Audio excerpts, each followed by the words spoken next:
Another night of violence last night, Friday night in Northern Ireland. This time the disruption and the destruction was centred in around Portadown. As we've been following this week, it kicked off in Ballymena.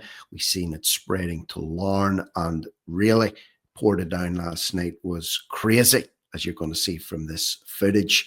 Petrol bombs being thrown, water cannon and plastic bullets or baton rounds being fired by the police, and even reports of a gun being produced that one of the news crew that was taking a report or recording this was told to get behind hard cover, as the police had to get into their reinforced Land Rovers. Snatch vehicles are what they're called, bulletproof, bomb-proof vehicles, as things intensified and the police were driven out of certain areas of Portadown. So we're going to have a look at that right now.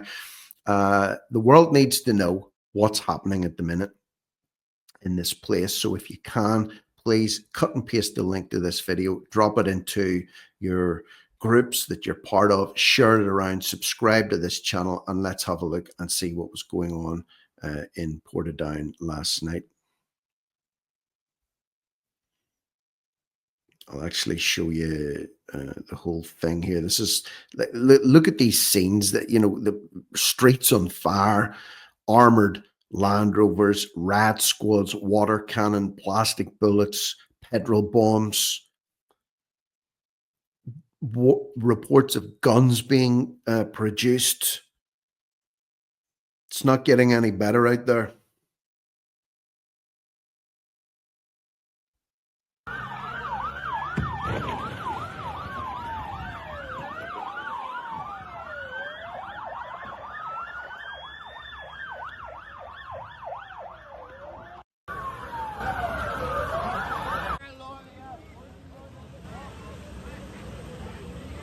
Crazy police presence on the streets last night. These are all armoured Land Rovers, snatch vehicles, riot police out in massive numbers, water cannon out. As you can see, spread across the whole streets, entire areas being, these forces are being deployed into. Massive amount of resources being pumped in last night to Portadown. Police resources, that is.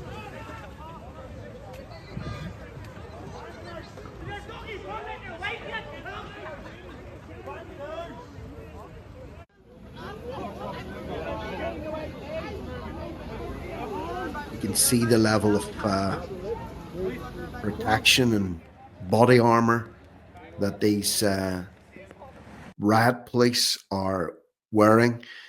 Shields, bulletproof jackets, most likely. They've got guns, they're armed, got batons, they've got visors. They've got these Land Rovers that you see here are heavily armored, bulletproof, being deployed in massive numbers.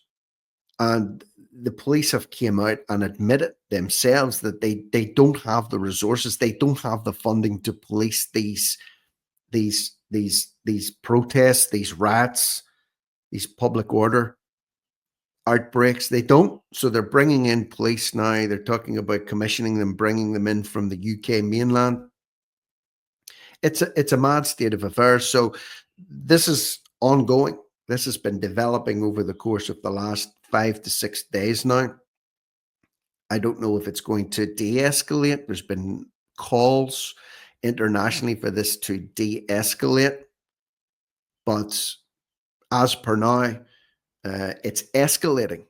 That's a fact. I'm just documenting it here from what I can gather from stuff that's being posted online. You're going to see a news report now. This is via Sky News, but it's a brief report where the reporter is told to get behind hard cover, which is really an indication that there is a high likelihood that a firearm is in the crowd, has been picked out, and warnings have been given that your life may be at risk. So let's see this report here also. I believe that there has been some intensification of some of the scraps between police and civilians. Would you like to elaborate, please? Well, there has been. We've come under serious fire, serious bombardment of petrol bombs and bricks, and we have now been all told to take hard cover.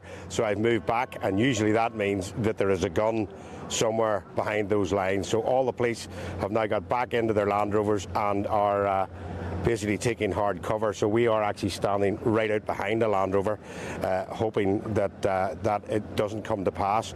But with the planes and stuff in the air, the drones that they have, they can see right down into that area. So there is something very, very sinister. When you're covering riots, when you're told to take hard cover, that is usually what that is, that they have spotted a weapon inside the rioters' lines. So we're just sitting waiting at the moment to know what is happening next.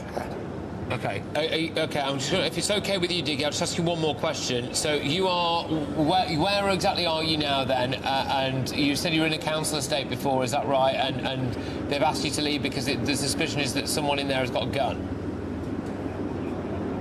Yeah, so this is Edgarstown in Portadown. They've just called for hard cover, and hard cover means there is either some sort of ballistic device coming their way. You may have seen there's a snatch Land Rover with a very superior camera to anything that we have on top of that. That picks out people in the crowd. It picks out weapons in the crowd. There's also an aeroplane belonging to the PSNI overhead. It's been circling there for around about an hour so far. They also have drones in there, but they're trying to de-escalate the situation. The police are trying to pull out of Edgarstown, and as they're doing that, of course, the rioters' lines are moving forward. So that's another indication of the amount that's being allocated to try and maintain order here there in Portadown last night. Talked about a police aeroplane. I thought maybe would have meant a helicopter, but they do have plane obviously there too. Drone footage up there, high-tech surveillance cameras. Obviously they have picked something out what they perceive would be a viable threat to life in the crowd, and they're taking no chances. That was their perception of it, so people were told to get behind hard cover. So my point is, despite the repeated calls for de-escalation, in this case things are obviously intensifying, as you can see here from this report. And when they move forward, they're bringing bricks, bottles, petrol. I mean, the smell of petrol up there is unbelievable. But really worryingly so now is this call for hard cover. So we are, where I am now is actually behind 3 police Land Rovers. So hopefully we're safe enough here. But that is a sinister turn of events at these riots. Please do look after yourself. It sounds like it's really stepped up a notch, and just the thought of a gun being involved is making me want to just make you take even harder cover than what you've got. So thank you, Dougie Beattie, our Northern Ireland reporter. You know, Dougie's rightly checking over his shoulder.